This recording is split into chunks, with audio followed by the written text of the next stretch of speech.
आपको बता दें, हिजाब मामला जिस तरह से तूल पकड़ता हुआ चला गया, इस पर कोर्ट की ओर से अहम टिप्पणी करते हुए कहा गया है कि फैसले तक धार्मिक पोशाक की मनाही। हिजाब विवाद को लेकर सबसे बड़ी खबर, हिजाब की मांग करने वालों को बड़ा झटका लगा है। कर्नाटक हाईकोर्ट की बड़ी टिप्पणी सामने आई है। फैसले तक धार्मिक पोशाक से मनाही कर दी गई है। सोमवार को कर्नाटक हाईकोर्ट में फिर से सुनवाई होगी।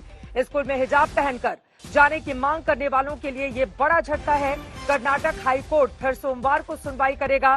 तब तक किसी भी धार्मिक प्रतीक को पहनकर जाने की इजाजत नहीं है।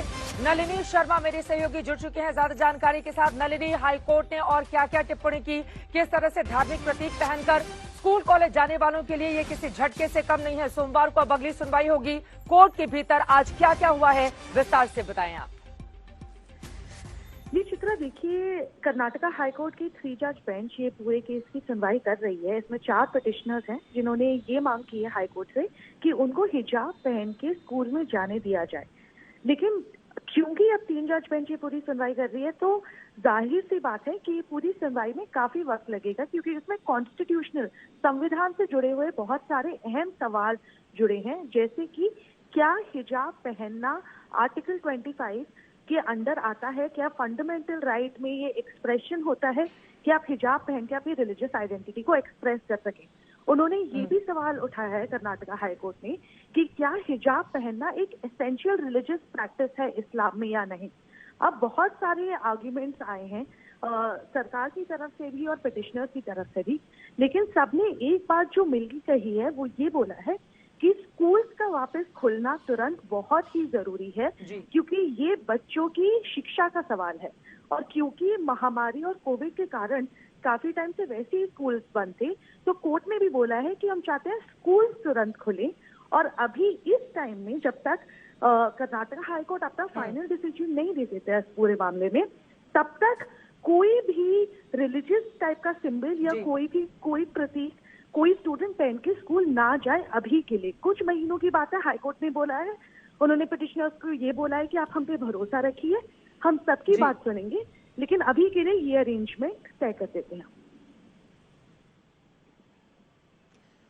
शुरुआती टिप्पणी यकीनन बहुत कठोर है। अगर धार्मिक किसी भी पहनावे पर कोर्ट की ओर से इस तरह की बातें कही जाती हैं, तो इसका मकसद और मतलब साफ साफ समझ में आता है।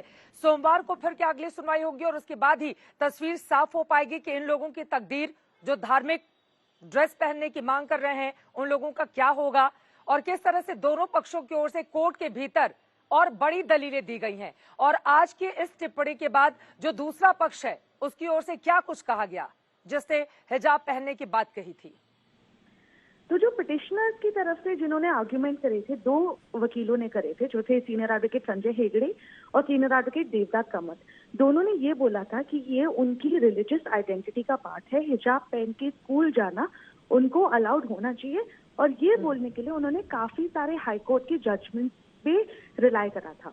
उन्होंने ये भी बोला था कि जो कर्नाटका की सरकार ने ऑर्डर पास किया है, जिसके तहत उन्होंने हिजाब पहनने से इन स्टूडेंट्स को मना कर दिया है, वो ऑर्डर ही बेसलेस है, क्योंकि जिन जजमेंट्स पे उन्होंने रिलाई करा है उस ऑर्डर में, वो जजमेंट्स गलत इंटरप्रेट करे गए हैं सरकार की तरफ से। लेकिन हाईकोर्ट ने अभी ये बोला है कि ये मामला खत्म नहीं हुआ है, इसमें सुनवाई जारी है। जैसे कि आपने बोला चित्रा, मंडे को सोमवार को अगली सुनवाई होगी हाईकोर्ट की 3 जज बेंच के सामने। लेकिन इन स्कूल्स का अभी फिलहाल खुलना बहुत ज्यादा जरूरी है, क्योंकि जिन बच्चों के एग्जाम्स अभी मार्च में आ रहे हैं उनका स्कूल जाना अभी ज्यादा जरूरी है। लेकिन अब इस जो ऑर्डर अभी इंटरिम ऑर्डर आएगा कर्नाटका हाईकोर्ट की तरफ से, या तो आज नहीं तो सोमवार तक, उसका इम्पैक्ट ग्राउंड पे क्या होगा और इन स्टूडेंट्स पे क्या होगा, ये देखना बहुत जरूरी होगा। क्योंकि क्या ये स्टूडेंट्स जाएंगे स्कूल बिना हिजाब के, या वो स्कूल ही नहीं जाएंगे, तो ये ग्राउंड पे इम्पैक्ट हमें अभी देखना होगा कि कर्नाटका हाईकोर्ट की बात मानी भी जाती है या नहीं।